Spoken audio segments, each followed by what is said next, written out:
Olá, alunos, bem-vindos à Escola do Amor Responde, confrontando os mitos e a desinformação nos relacionamentos. Onde casais e solteiros aprendem um amor inteligente. Vamos responder a pergunta da Cibele, que nos escreveu. Ela diz: acho que não amo mais o meu marido. Não sinto falta e acho ótimo quando ele não está em casa, porque ele só quer me ver cozinhando e limpando a casa. Eu trabalho e ganho mais que ele, e pago a maior parte das contas. Há uns dias atrás, encontrei coisas pornográficas no celular dele, e aí parece que o pouco de amor que restava acabou de vez. Ele disse que iria mudar, mas até agora não vi essa mudança. Às vezes, penso em ficar casada por causa da minha filha de 2 anos, mas a dúvida é se vai valer o sacrifício. Quando a gente lê o e-mail da Cibele, nossa reação imediata é: coitada, ela está sofrendo nas mãos deste homem. E pode ser a versão correta, pode ser, a nossa impressão pode ser correta. Porém, a gente sempre gosta de ressaltar que toda história tem mais que um lado, não é? E nós não sabemos aqui se o marido da Cibele nos escrevesse, o que ele iria dizer. Não estou aqui querendo acusar, achar que a Cibele é a única errada, nada disso. Mas nos chama a atenção a resistência que a Cibele tem de, por exemplo, quando ela diz que o marido só quer que ela cozinhe, limpe a casa, faça as coisas, as tarefas da casa, e que ela não o ama mais, ela acha que não o ama mais, que ela ganha mais que ele, paga a maior parte das contas. Então parece, eu detecto aí nas palavras da Cibele um ressentimento. E quando uma pessoa está ressentida com a outra dentro do relacionamento, é óbvio que tudo que ela vai fazer é olhar para a outra com olhos negativos. E ela vai começar a encontrar, a procurar e encontrar defeitos. Porque ela está ressentida. Quando você tem mágoa de alguém, você quer encontrar o erro daquele alguém para justificar a sua mágoa. Olha, tá vendo? A minha mágoa tem razão. Veja como ele é. Veja como essa pessoa é. Como essa pessoa me trata. E não é só a mim, não. Olha só como ele trata os outros e tal. Então, a pessoa magoada, ressentida, ela embarca numa missão de encontrar falhas naquela pessoa contra quem ela tem mágoa. E outra coisa, Renato, quando a Cibele fala que ele só quer que ela limpe a casa, cozinhe, essas coisas, ela está olhando dessa forma, né? Olhando tudo que ele pede como algo negativo, porque se você fala para mim assim, Cristiane, eu queria usar aquela camisa, eu queria que você deixasse a casa arrumada quando eu chegasse, para mim eu vejo assim, claro, né? É o mínimo que eu posso fazer pela casa, pela família aqui. Mas ela, além de estar olhando de forma negativa, ela não entende o que muitas mulheres não entendem. O que muitas mulheres não entendem. E eu vou falar agora, tá? Aonde que vocês estão juntos quando vocês não estão trabalhando? Em casa. Não é? Em casa. Como é que é o ambiente em casa? Como é que você... que tem ali na casa para contribuir com esse relacionamento? O que você pode oferecer em casa? Um sorriso? Um sorriso? Não. Um sorriso não vai ser suficiente, né? Vocês moram na mesma casa e quando um chega do trabalho com o outro, um sorriso e acabou. Não é o suficiente. Comunicação é importante, tá? Mas tem que dar para viver os dois naquele lugar. Você tem que ter prazer de estar naquele lugar. Ou seja, a casa tem que estar limpa, né? Porque você não quer voltar depois do trabalho para um chiqueiro. Você não quer isso. Você quer, por exemplo, poder ter um lugar para sentar, porque se a casa não é organizada, se o armário não tem mais roupa para usar, fica difícil conviver nessa casa. Ou seja, fica difícil conviver na casa, fica difícil o relacionamento. Porque é nesse lugar que vocês estão juntos, é nesse lugar que você mostra o seu cuidado pelo seu marido, mulher. Cristiane, você é machista. Porque que as mulheres têm que cuidar da casa? Pois é. A verdade é o seguinte, coloque teu marido para cuidar da casa. Vê como é que funciona isso aí. Vê se dá certo. Coloca ele. Coloca o marido, olha, você vai ficar responsável de fazer a limpeza, de lavar as louças, todas as roupas aqui em casa. Coloca e depois me diz como é que se sai. Olha, eu creio que há homens por aí que fazem muito bem o trabalho. mas realmente não, Renato, não são não todos é a os maioria. homens. Não é a maioria. Não é a maioria. Tá? Então, a mulher, ela sabe fazer melhor. Ponto final. A gente sabe fazer melhor, a gente sabe fazer mais rápido. A gente vê coisas que um homem não vai ver. O que não impede, é claro, que o homem faça a parte dele. Porque, por exemplo, ela trabalha fora. Sim. Ela está, Mas pelo ele que ela vai disse... fazer, Renato, porque ele quer fazer, porque ele sente prazer em fazer, porque ele vê que ela está se esforçando. Claro, tudo. Agora, quando ela não se esforça, ela fica falando, eu não vou fazer nada aqui em casa, ele também entra na birra. Eu também não. Então, ele vai ficar reclamando, você não faz nada em casa. Aí ela olha para aquilo falando assim, tá vendo? Ele só quer me ver como uma empregada. E, na verdade, tudo que ele pede de você é um cuidado que você só pode fazer dentro de casa.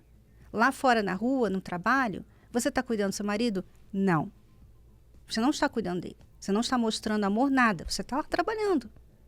Então, o lugar que você pode falar assim, olha, eu sou sua esposa, eu te amo, eu faço questão de te agradar, é no lar.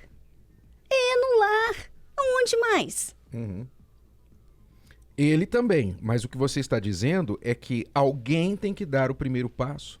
Porque se os dois ficarem neste impasse de, não, se você não fizer eu não faço nada. Não, eu não sou sua empregada, seu empregado. Se os dois ficarem neste impasse, essa casa não vai prevalecer, não há como prevalecer. Então, de fato, alguém tem que dar o primeiro passo. Você nos escreveu, Cibele, então você está ressentida, você está magoada com seu marido. Se você não tratar do seu ressentimento, então você vai continuar olhando para ele com desprezo, com raiva. Você vai continuar procurando erros. E cada errinho que ele cometer, você vai falar, tá vendo? Não mudou nada ainda. Você falou aqui, por exemplo, que há dias atrás encontrou coisas pornográficas no celular dele. E aí você disse que ele disse que iria mudar, mas até agora não viu essa mudança. Quer dizer, foi dias atrás. Você já quer ver a mudança rápida. Então, você fica em cima no caso dele para ver se ele está fazendo alguma coisa. Se ele não está fazendo, você aponta logo, não mudou ainda. Então você se torna uma pessoa muito difícil de agradar. E também difícil de ele se incentivar a continuar a mudar, porque se ele muda, digamos que ele toma um passo positivo no casamento, ele vai lá e te ajuda em alguma coisa em casa. A sua reação é, não fez mais que obrigação. Então, o incentivo dele de mudar praticamente é zero. Não, eu posso imaginar o marido da Cibele chegando em casa, olhando para a cara dela, aquela cara de tromba de elefante, né? Não tem clima nenhum, não tem clima nenhum. Então, eu imagino como esses homens devem ficar assim, sabe de uma coisa?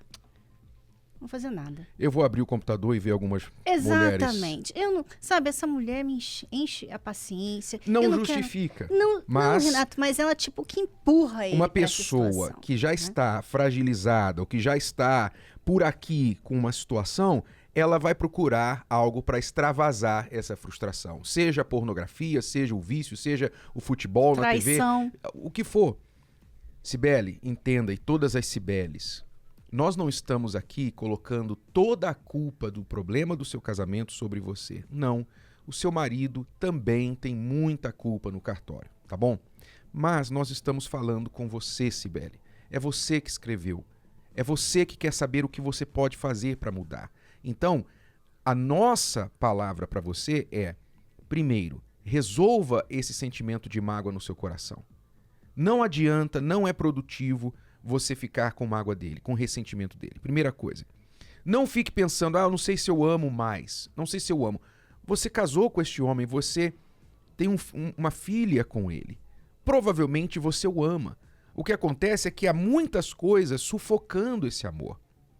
Quando a gente começa a olhar para tudo que está errado no relacionamento, a gente começa a achar que não ama a outra pessoa. Baseado nessas coisas. Você tem que achar o que está certo. Acho que está certo. Acho que pode ser salvo, que pode ser resgatado Porque a pessoa desse fica casamento. tendo comportamentos que não vão contribuir para com o amor. Então você fica com raiva dele, você fica vendo as coisas erradas dele. Então é claro que o amor vai ficar cada vez mais por baixo de toda essa raiva, mágoa, maus olhos, né? Então ele parece que não está mais ali por causa do seu comportamento. Mas se você mudar o seu comportamento, você vai ver que o amor ainda está ali. Então, você tem que fazer a coisa certa. Você pergunta, eu tenho dúvida se vai valer o sacrifício, se eu continuar nesse casamento pela nossa filha. Você não pode ficar pela sua filha, somente. Você tem que ficar com a determinação de lutar e resgatar, fazer a sua parte. Então, faça conforme a sua parte pede. Faz o que é pedido, o que é esperado de você. Faça a sua parte. Você não vai tolerar as cafagestagens, não vai tolerar a pornografia. Você não tem que tolerar o que ele está fazendo de errado. Mas tampouco você ajuda quando você também erra. Então você vai corrigir os seus erros para que só ele fique de errado nessa relação. Só ele. Tá bom? Nós ensinamos os casais a fazerem isso. Este método funciona porque na terapia do amor, a gente ensina os casais a resgatar, às vezes só um cônjuge que vem à terapia, a resgatar o casamento através dessa mudança pessoal. As pessoas vêm às nossas palestras dizendo, meu marido é o problema, minha esposa é o problema. Nós ajudamos as pessoas a verem o que elas podem mudar nelas, para que elas deixem de ser parte do problema. Quando elas deixam de ser parte do problema, o outro também começa a ter um incentivo para mudar. E isso é lutar pelo casamento. Lutar com inteligência. Lutar não é ficar brigando, reclamando, fazendo birra, ficar de mal. Isso aí não é lutar. Lutar é você fazer alguma coisa para resolver o problema de vocês. E vindo na terapia do amor, você está fazendo essa coisa. Você está investindo na solução do problema. Então, em vez de você ficar reclamando com seu marido, mude a tática. Venha na terapia do amor, comece a praticar o que você aprende aqui e você vai ver que o seu marido vai querer mudar. Ele não vai mudar porque você mandou. Não, ele vai querer, ele vai fazer questão de mudar. Vamos ver, por exemplo, o caso do Israel e da Mona Lisa. Este casal que, primeiramente, ele veio para as palestras sozinho. Veja só o que aconteceu. A gente chegou assim num estado que nosso casamento estava um fio. Eu já sou casado pela segunda vez, né? E eu já vim do primeiro casamento, já de lutas, onde eu era militar, ela também era militar. A gente chegou a ponto de um apontar a arma para o outro. Aí eu me separei e daí em diante eu comecei a trabalhar. Aí conheci ela na empresa. Antes de eu conhecer ele, eu tinha um outro relacionamento, um namorado. E a gente ficou mais ou menos 1 ano e meio a 2 anos. Só que do nada, não sei explicar assim um ponto que foi. Do nada, ele começou com ciúme doentio. Terminamos, nunca mais encontrei. Aí, passou uns meses, eu conheci meu esposo. Namoramos, noivamos, casamos, coisa de 2 anos. Vivemos super bem. Passou 6 anos no nosso casamento, eu comecei a lembrar do que eu já tinha passado. Porque ele começou com ciúme doentio. Foi uma insegurança minha. Eu fiquei desempregado, achei que tudo parecia que eu estava ela se arrumava para outro. E começou essa insegurança, uma coisa que eu não conseguia entender. Trocando de canal, comecei a assistir a Escola do Amor. E através dos programas de vocês, foi me dando uma coragem. Não tinha coragem de chamar ela, mas eu fui sozinho para a terapia. Fui sozinho, as primeiras 4 vezes eu fui sozinho. Nunca chamei, não tinha chamado ela, porque eu não conseguia nem falar, para você ter ideia. Eu era um tipo de homem que eu chegava aqui só chorava. Na 4ª vez, eu não só falava, eu estou indo num lugar, depois cheguei nela e falei, ela falou, então, eu vou com você. Aí começamos a participar, os dois juntos. Aí quando nós dois começamos, os dois juntos a vir, aí foi o fim. O que eu nunca achei que ia escutar dela, porque o que eu e ela sempre prezamos foi não haver traição. Confessou para ele que tinha traído antes de começar as palestras? Não, mas antes disso, eu passei um ano engolindo tudo de ruim que ele despejava em cima de mim. Isso que ele já mandou embora mais de 20 vezes de casa. Arruma suas coisas, vai embora, não tá bom para você, pega suas coisas. Várias coisas e daí para baixo. E aí começou os palavrões, que a gente nunca teve isso dentro de casa. Nem quando a gente era solteiro, nem depois. Enfim, foi uma baixaria. Aí eu falei assim, então agora vamos fazer certo. Aí ele falou, também vou te confessar. Foi quando ele me falou que ele chegou a usar droga para não me procurar. Porque até então a gente estava 6 meses igual irmão em casa. Qual droga? Cocaína. Mas você conseguiu perdoá-la como? Então, eu coloquei uma pedra em cima. Esqueci. Coloquei no lado esquecimento da minha vida e falei, isso aqui não existiu, não aconteceu. Isso é uma coisa que realmente a gente planta, a gente colhe. E teve muitas falhas minhas. Eu reconheço que eu errei muito. A distância foi tanta entre corpos que a gente nunca se separou no papel. A gente é casado no papel. Porém, os corpos nós já estava mais de 6 meses. Eu não deixava ele me tocar e não beijava mais ele. Então, assim, eu tive que começar do zero.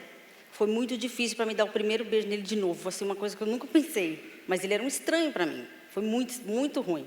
Então, foi engatinhando. Foi aos poucos. Hoje, eu posso dizer que a gente está vivendo muito bem. Mas quando ele chegou na terapia do amor, o Israel, sozinho, ele veio revoltado, porque a esposa o havia traído 3 vezes. Traição. Né? Ele chegou a buscar refúgio na cocaína. Como eu falei, a gente falou há pouco, quando a pessoa está frustrada no casamento, às vezes ela não tem forças para lidar com aquilo, ela começa a fazer mais besteiras ainda. É pornografia, é cocaína, é amigos no bar e tal. Então, você tem que ter a visão geral do contexto. Alguém tem que começar a parar de errar. Quando Israel veio para a terapia do amor, ele começou a corrigir os erros dele. Ele começou a parar de errar. Motivou a Mona Lisa, a esposa, que também estava muito errada, mais errada que ele, porque ela o traiu. Ele a motivou a mudar e hoje os dois estão felizes. E ele a motivou a mudar porque ele mudou, tá? Não foi porque ele conseguiu fazer a cabeça dela. Ele mudou e quando a pessoa muda, quando alguém muda num relacionamento, a outra pessoa não tem muita escolha. Ou ela muda ou ela sai daquele relacionamento, né, Renato? Porque ela vai se sentir mal. Porque você está ali do lado de uma pessoa que só faz bem a você. Que não está mais criticando, que não está mais cobrando, que faz as coisas que você sempre pediu para ela fazer. Então você começa a sentir mal, peraí. Ela não merece isso. Então a pessoa, ela é motivada a mudar também. E esse é o milagre. É o milagre que acontece quando você muda. Por isso que nós aqui procuramos responder a pergunta da pessoa falando do problema dela, do que ela precisa mudar.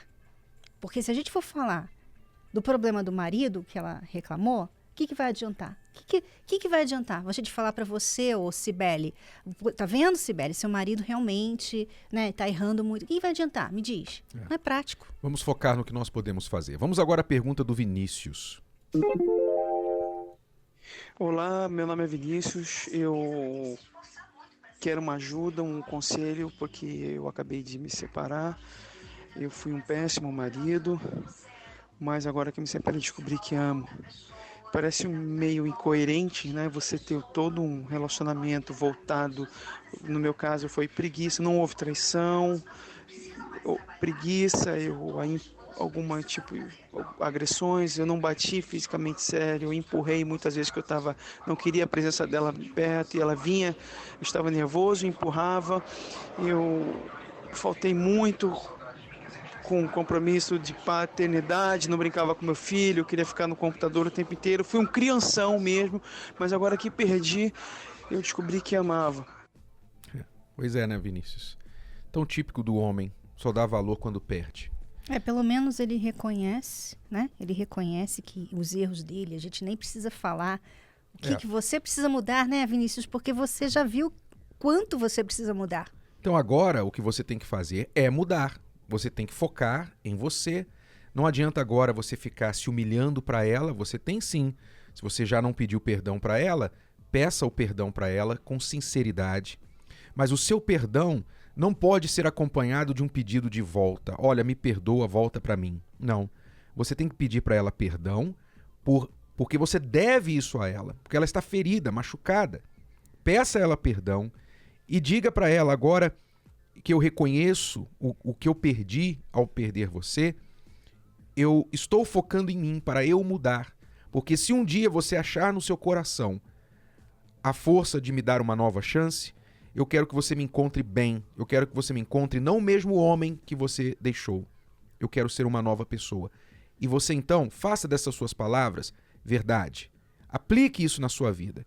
E se você já disse isso várias vezes para ela e não conseguiu mudar, é porque você precisa de ajuda extra. Então aí no Rio de Janeiro, onde você está, a Terapia do Amor está à sua disposição. E os homens inteligentes têm participado da Terapia do Amor, como o Israel. Você acabou de ouvir a história do Israel, que veio para buscar, para resgatar a esposa que já havia o traído 3 vezes. Estava pior que você.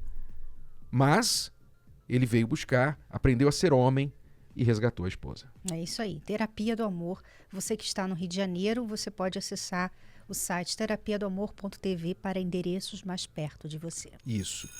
E nesta quinta-feira, às 10 horas da manhã e também às 8 horas da noite, nós estaremos fazendo a edificação dos casais. Todos os casais que estão com a vida desmoronando, o casamento desmoronando, e você quer ser edificado, ser construído, você reconhece que falta a ajuda de Deus no seu casamento. Você reconhece isso, como está escrito lá no Salmo 127. Se o Senhor não edificar a casa, em vão trabalham os que a edificam. Então, você quer que Deus ajude você a edificar a sua família, a sua casa? Venha nesta quinta-feira na Terapia do Amor. Especialmente aqui no Templo de Salomão, às 8 horas da noite, nós teremos a presença do Bispo Macedo para abençoar os casais também. Qualquer que seja a sua fase de solteiro, se está só, esperando, paquerando, ficando, namorando, colando os pedaços do seu coração, divorciado, viúvo ou enrolado. O livro Namoro Blindado ajudará você a se situar para não se perder no mundo cada vez mais complicado dos relacionamentos modernos. Anos de experiência garantiram a Renato e Cristiane Cardoso a autoridade para falar que a maioria dos divórcios começa no namoro. O livro Namoro Blindado abre os seus olhos e lhe mostra na prática como agir. É um manual para qualquer idade, da adolescência aos solteiros mais maduros. Afinal, nunca é cedo nem tarde demais para aprender o amor inteligente. Livro Namoro Blindado, o manual do século XXI para antes, durante e depois de namorar. Adquira já o seu nas principais livrarias do país. Mais informações, acesse namoroblindado.com. O seu relacionamento à prova de coração partido.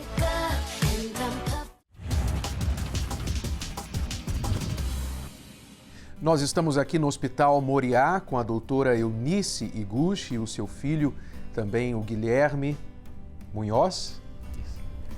E eles nos recebem aqui para dar a nós a entrevista sobre a história de vida, principalmente da doutora Eunice e a sua família que está aqui. Depois, mais tarde, nós vamos encontrar também as suas filhas, que vão falar um pouquinho sobre a história de vida desta família. Porque a doutora Eunice, que é médica e hoje é presidente de um grupo de saúde aqui em São Paulo, não é isso, doutora? É o grupo Life Saúde, né, que tem 5 empresas. E o seu filho, que está ao seu lado, é presidente de um hospital deste grupo. Isso, Hospital Moriá.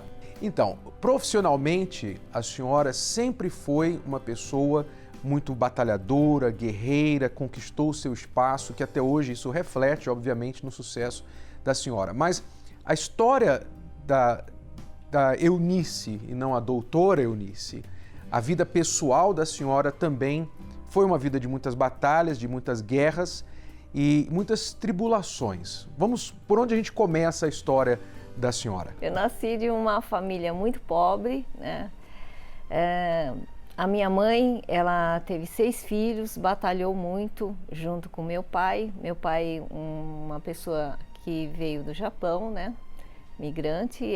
A minha mãe é filha de imigrantes, ela é Nicei.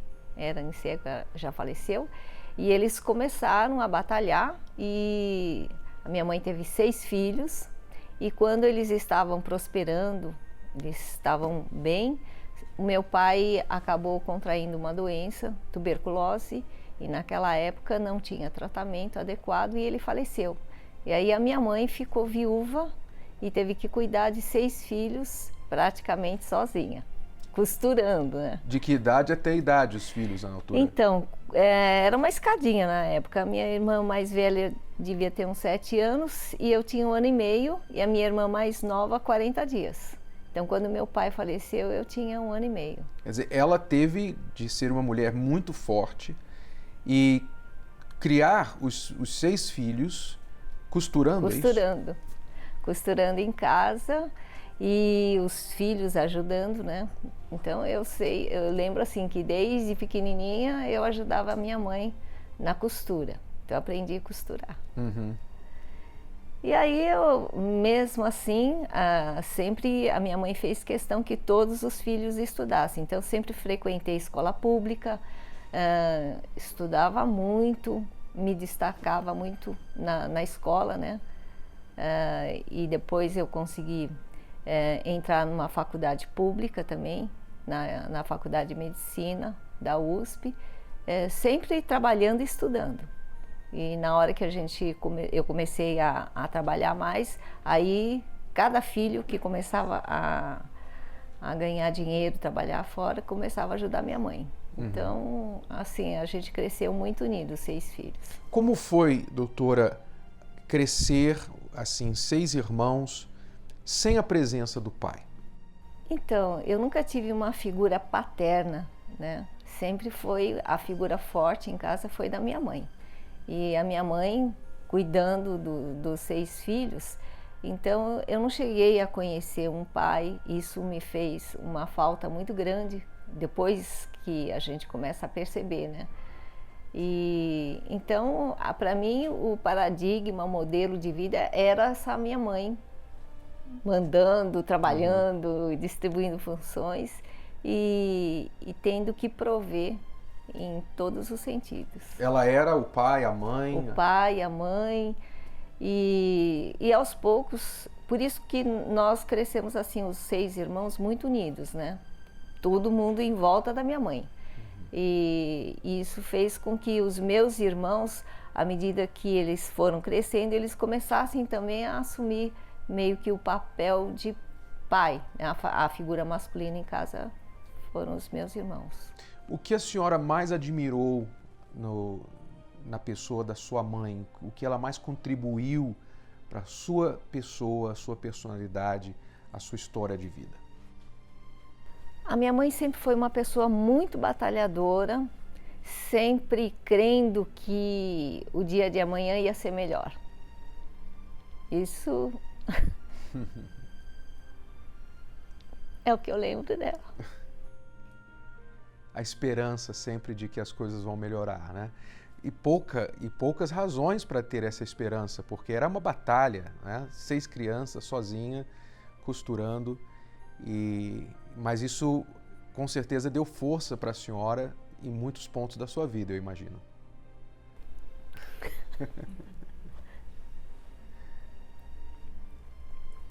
Muita coisa da minha vida eu acabei copiando, né, tendo ela como modelo. Muita coisa que hoje eu avalio não foi tão bom para mim, hoje que eu tenho um conhecimento maior, né? Então, alguns valores assim, de ser muito independente, de ser muito orgulhosa, porque era uma postura que eu entendo que ela precisava ter, né? Mas eu herdei muito, então mesmo tendo cursado a faculdade, tendo me formado, tendo uma profissão, já não passando as dificuldades básicas, eu acabei me desenvolvendo assim uma pessoa muito, muito orgulhosa.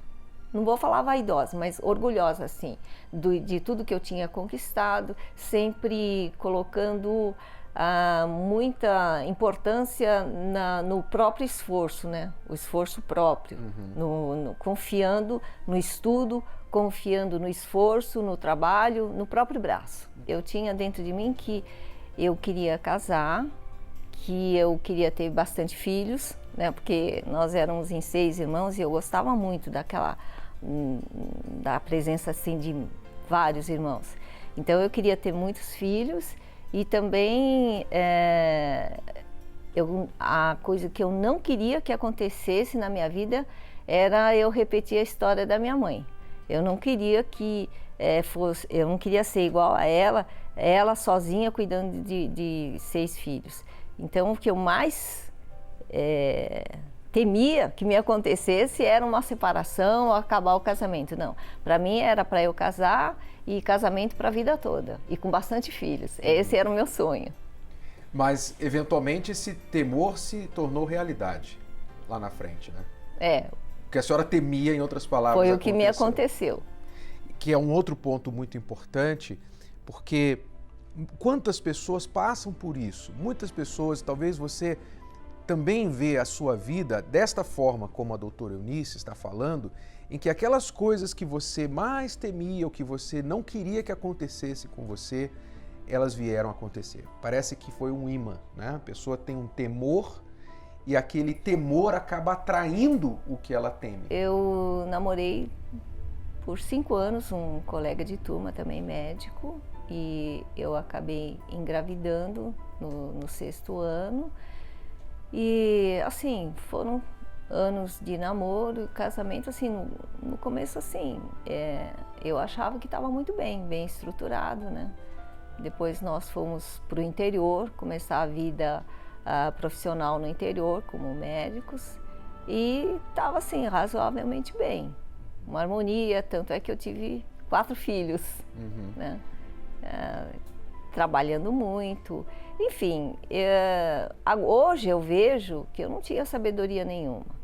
Eu queria um casamento estável, uma felicidade assim, familiar, conjugal, boa, mas eu como mulher, né, eu não contribuí muito para isso. Agora eu tenho outra sabedoria, mas praticamente eu repeti o comportamento da minha mãe. Eu não tinha aquela prioridade, cuidar do marido ou cuidar da casa. A minha prioridade estava muito voltada ao trabalho. Isso é um fator. Outro fator, assim, que realmente a pessoa com quem eu me casei, com o tempo foi mudando e foi repetindo a história da vida do pai dele, né? Que também tinha se separado e casou com uma outra pessoa, e aconteceu que o meu ex-marido me trocou, né? Vamos falar assim, uma linguagem assim, não que tenha tido traição nem nada, mas ele, com o tempo, ele quis a separação para casar com uma pessoa praticamente 25 anos mais nova que eu. Mas isso já foi no final desses 16 anos, já isso. No período que o casamento estava deteriorando. Isso. Para mim, naquela época, a figura que me vem assim é abrir o chão e eu caí num precipício sem fim, muito grande, porque eu tinha uma dependência assim emocional muito grande dele. Assim, era o centro, assim, emocionalmente era o centro da minha vida. Apesar de eu não estar expressando assim, olha, você é a pessoa mais importante da minha vida, mas emocionalmente eu dependia muito da figura dele, né? A figura masculina passou a ser ele. Então, quando houve essa separação, acabou o meu mundo. Acabou em todos os sentidos. Eu não conseguia mais trabalhar, eu não conseguia mais nem ser mãe, nem mulher. Eu me sentia assim a pessoa mais um lixo, a pessoa mais assim imprestável do mundo. Aí eu vi que eu não era nada. Enfim, foi assim uma situação muito tão dolorosa para mim que eu não queria passar. Nunca achei que eu poderia sofrer tanto na vida como eu sofri, porque eu comecei a perder o que eu achava que era mais valioso, né? E que nunca queria perder, e foi o que aconteceu. Porque foram muitas coisas ao mesmo tempo, né? Foi realmente um baque, porque foi o casamento, foi a traição, foi ter sido trocada por uma pessoa mais nova, aquele medo lá atrás de nunca acontecer com a senhora o que aconteceu com a sua mãe, os filhos, tantas coisas. Pouco que eu me lembro, a partir dos 9, no último ano antes da separação, já tinha muita briga nessa disputa. A minha mãe, ela tinha um destaque muito grande dentro ali da sociedade, uma cidade pequena, né, que a gente estava. Ela tinha um destaque muito grande, meu pai também tinha um destaque grande, mas o destaque dela era maior, então tinha muita briga dentro de casa. Era assim, a gente não tinha um convívio com pai e mãe tão grande assim como família, né? Então, a gente já estava acompanhando, só que a gente não entendia o que acontecia. Eu não entendia, né, o que acontecia direito, mas assim, a gente acompanhava muita briga dentro de casa. E a minha mãe começou a levar a gente para tantos lugares procurando ajuda. Ela falou do buscar ajuda dos espíritos, fomos no cemitério, acender vela, tentar falar com meu avô para ver se ele ajudaria. E a verdade a gente encontrou pessoas boas para tentar ajudar, só que ninguém ajudava a gente. Né? Então parecia que tudo funcionava contra. Então começou assim um sentimento, uma coisa assim de muita raiva, muito ódio, que comecei de uma forma assim, no começo, se eu colocava em cima de mim, então eu me retraía, depois eu comecei a colocar em cima de quem quer que estivesse no meu caminho. Muitas pessoas, apesar de terem vindo de uma origem pobre, uma classe social baixa, elas aprenderam os bons princípios dos seus pais, não é? Fazer o que é certo, ser honesto, falar a verdade e tudo mais. Então elas cresceram nesses princípios, mas de repente, em certo momento da vida, tamanhas injustiças explodiram nas suas caras que elas se questionaram, peraí, de onde vai? Para onde vai todo esse esforço de fazer o que é certo, ser o bonzinho, certinho, e quem faz o mal é que parece que se dá bem, né? E aí realmente a pessoa começa a ficar anestesiada, começa a ficar descrente de tudo e de todos e começa a fazer também coisas injustas com outras pessoas. Porque assim, tudo estava dando errado. Assim, teve essa separação e assim, a gente ainda tentando fazer as coisas ficarem... se ajustarem o menos pior, e as coisas só pioravam. A minha mãe só piorava. Então, assim, o estado dela, assim, físico, emocional, só piorava. Só, assim, se estava ruim no começo, foi piorando. Parte financeira, estava boa, ficou uma catástrofe, você acha que você chegou no fundo do poço, aí você vê que, é que nem ela falou, foi caindo, parecia que não chegava no fundo nunca.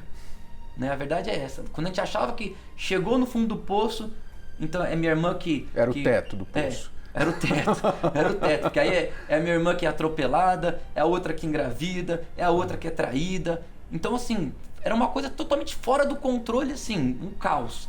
Um caos que, assim, então era tanta coisa ruim acabando que era como se não fosse justo tanta coisa ruim só acontecer com a gente. Nós vamos falar com as suas filhas, a Isabela e também a Estela, que estão aqui com a gente.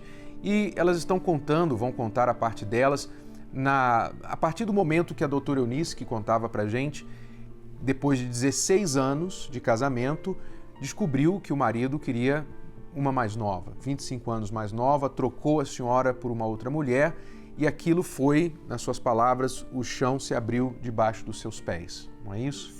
Eu fiquei muito abalada e a gente sofreu bastante na época. Para mim foi muito difícil aceitar que o casamento dos meus pais tinha acabado. Apesar de eu saber que eles estavam tendo muitos desentendimentos, eu sempre achava que eles continuariam juntos. Foi muito dolorido porque, principalmente para a criança, qualquer mudança é um impacto muito grande. Então, a gente não só mudou de cidade, que já foi um impacto enorme, a gente era no interior, vivia na rua, então uma casa grande, com piscina, a gente foi morar num apartamento pequeno, numa cidade grande, a gente não sabia nem se locomover. A gente mudou de escola, de amigos e no meio do semestre. Então, assim, para quem está estudando, é muito difícil, né? Então, E a minha mãe em depressão, chorando. E em casa a gente ficava brigando. Acho que era a forma que a gente tinha de se expressar, tamanha dor, sofrimento. Eu e meus irmãos, a gente ficava brigando. Nessa hora não tinha o mais velho e o mais novo. A gente se igualava e todo mundo brigava. Ao ponto da vizinha ir conversar com a minha mãe, reclamar porque a minha mãe ia trabalhar e a gente ficava em casa brigando o tempo inteiro. Essa depressão durou muito tempo? Como foi? Quão grave ela foi? Foi assim, o que os psiquiatras classificam como depressão endógena. Então não é só provocado pela separação, não. Já tem um perfil neurobioquímico, tem substâncias e isso, aquilo e tal. Então eu teria que tomar medicamento a vida toda, fazer psicoterapia muito tempo. Enfim, eu fazia tudo que a medicina preconizava e com profissionais excelentes, professores. E foram 4 anos de sofrimento, muito sofrimento. E eu tomava o medicamento e aquela cobrança da minha família, a cobrança interna minha era muito grande, né? Porque eu sempre fui muito perfeccionista. E aí, não conseguindo fazer as coisas, eu me cobrava mais ainda. E aí piorava mais a situação, não tinha tolerância comigo mesma e nem com os outros. Enfim, essa depressão endógena, que foi meio que carimbada, né? O médico tem um poder muito grande, porque ele dá um diagnóstico e meio que carimba você, olha, você vai ter isso a vida toda, é uma doença genética e não tem jeito. E aí você vai tomar esse medicamento, porque senão vai piorar. E mesmo com medicamento, psicoterapia, psicanálise não melhorava.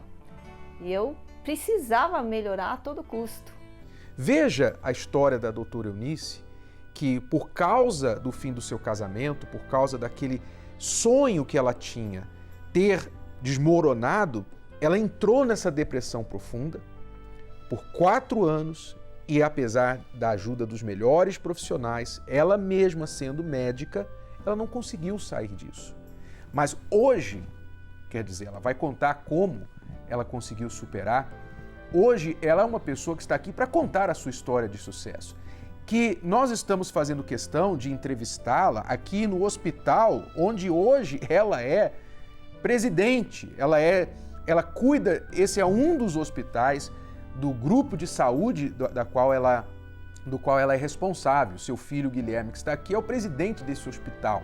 Quer dizer, uma pessoa altamente capaz, mas que na altura, aquela capacidade toda não ajudou a vencer, eu digo, uma simples depressão, mas eu sei que isso é tremendamente errado, porque para quem está na depressão não tem nada de simples. E a senhora pode falar muito melhor que eu. Vocês, como moças na altura, adolescentes, isso impactou na vida social, namorado, vida sentimental depois?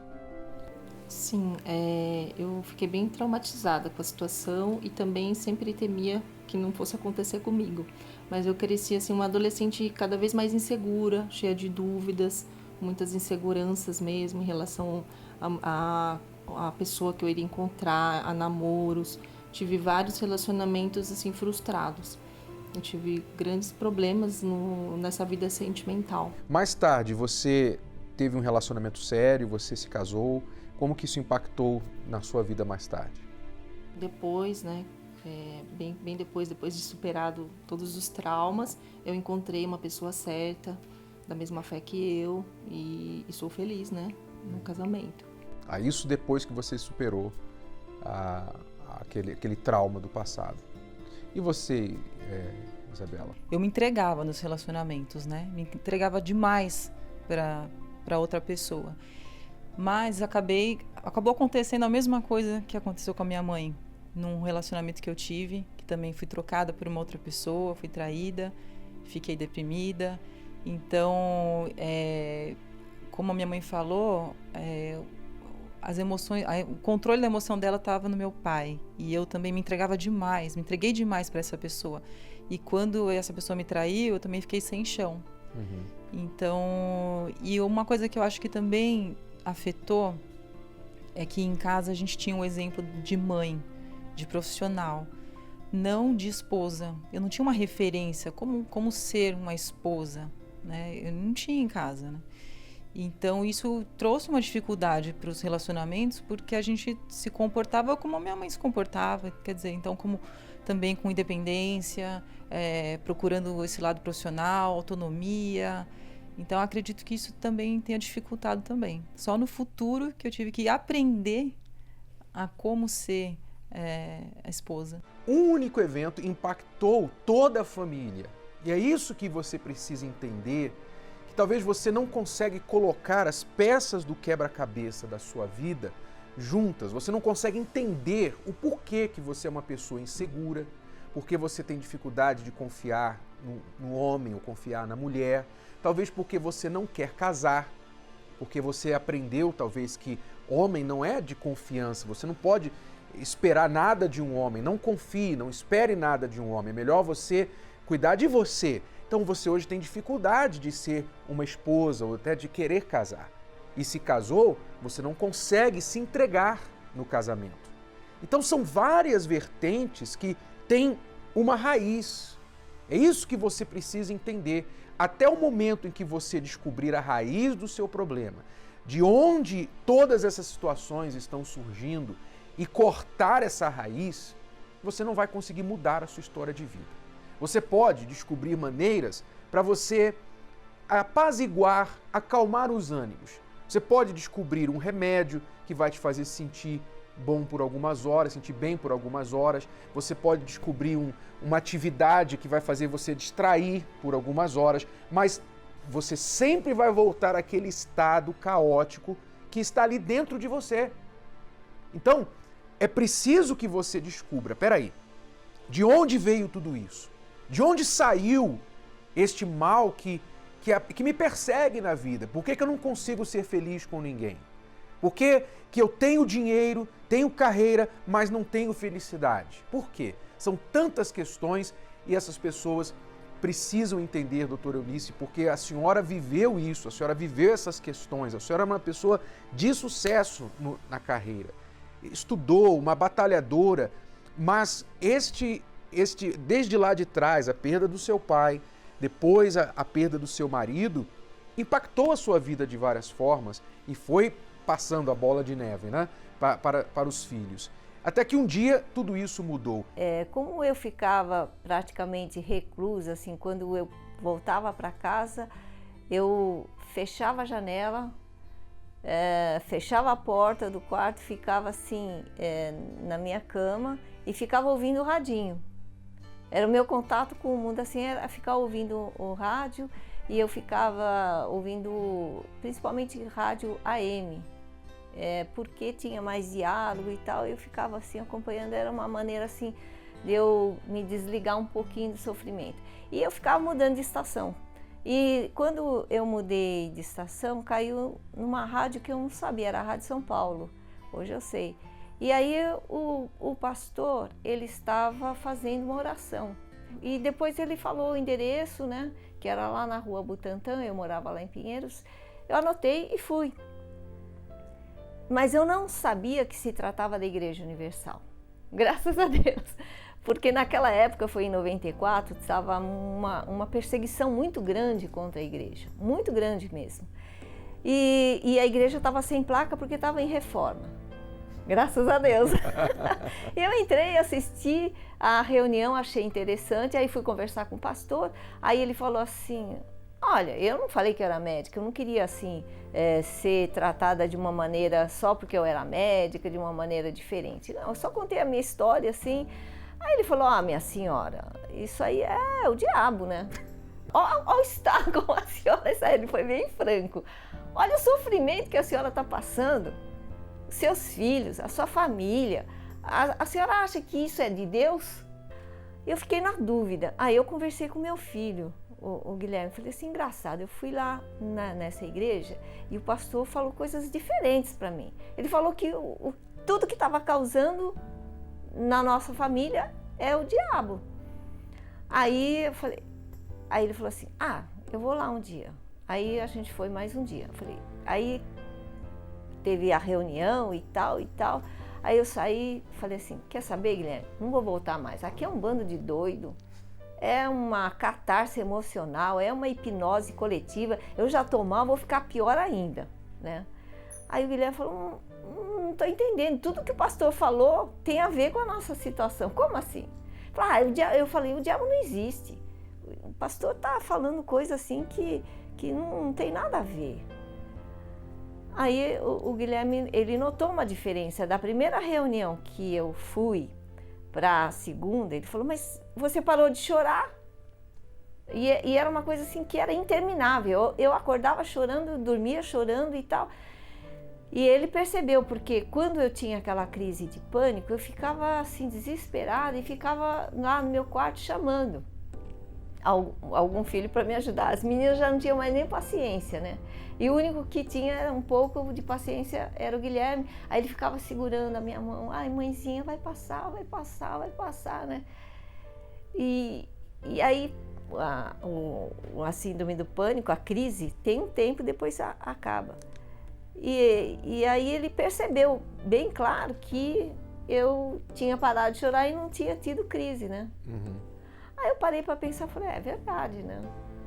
Aí eu fiquei um pouquinho mais racional.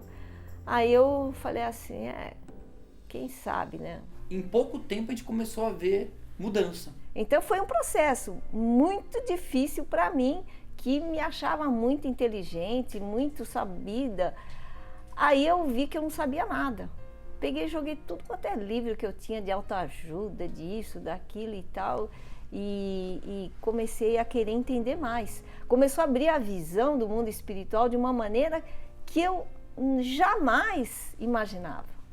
Então essa que foi a mudança. As pessoas têm que entender que elas podem ser muito capazes para algo e ignorantes, totalmente ignorantes para outras coisas. Aliás, isso é o que mais acontece. A senhora, eu não entendo nada de medicina, a senhora é capacitada na medicina e eu não sou.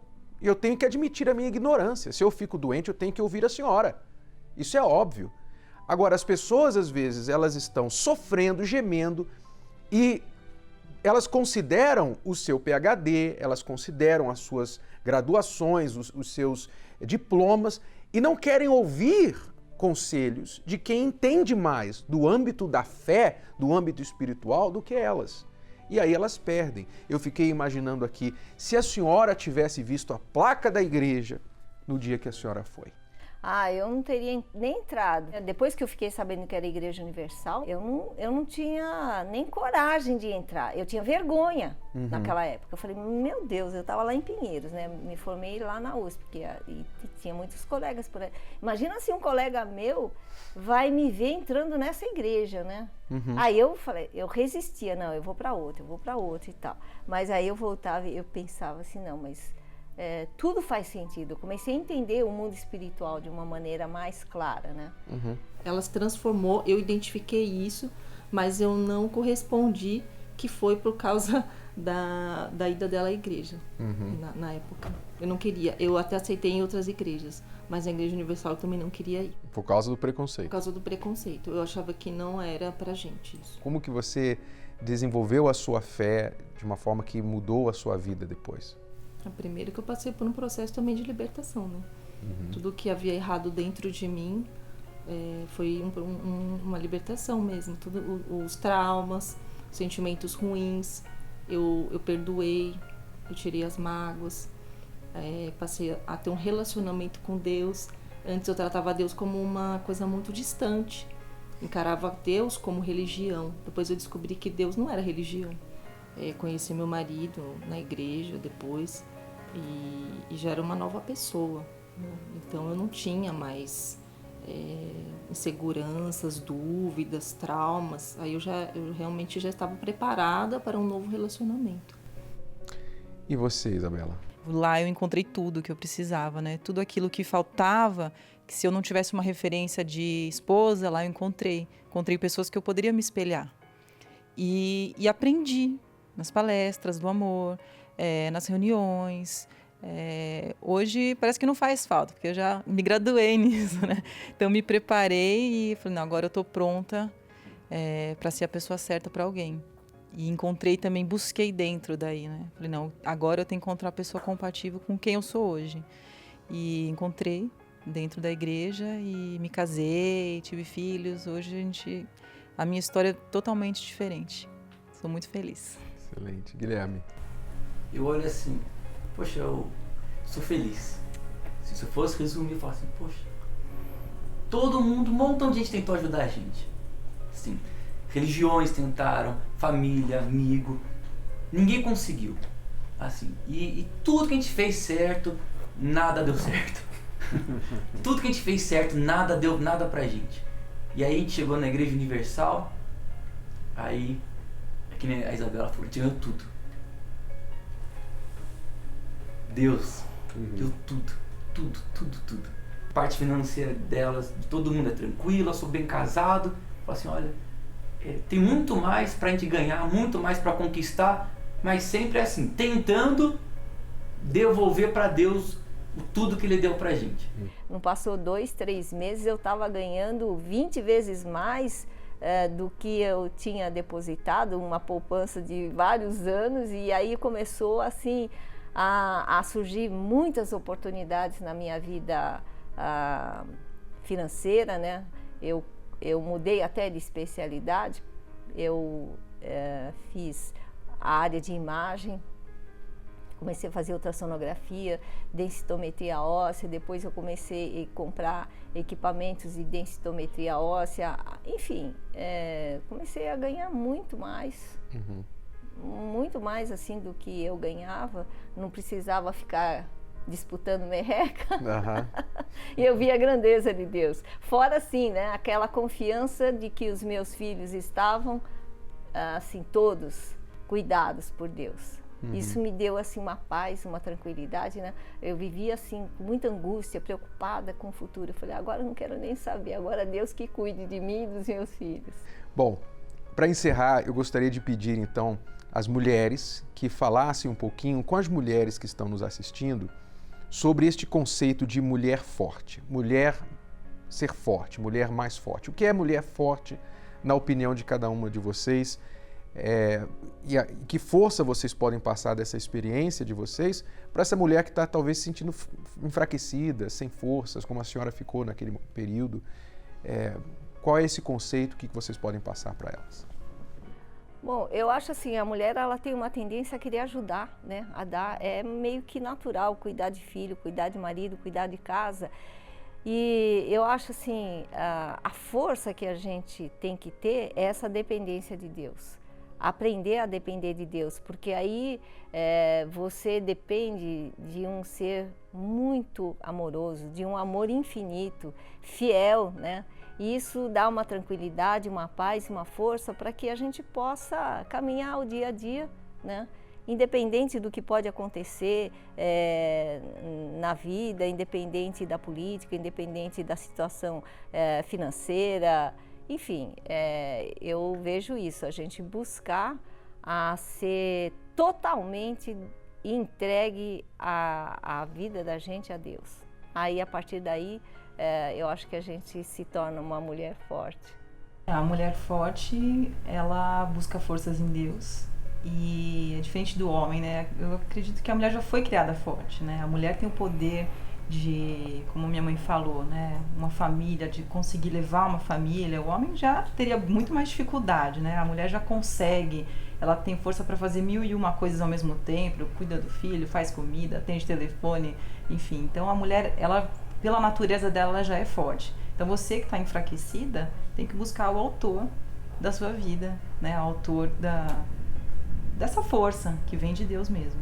Eu concordo com que elas falaram e acho que a mulher forte realmente só pode ser forte se ela buscar em Deus, porque a mulher tende a ser mais emotiva.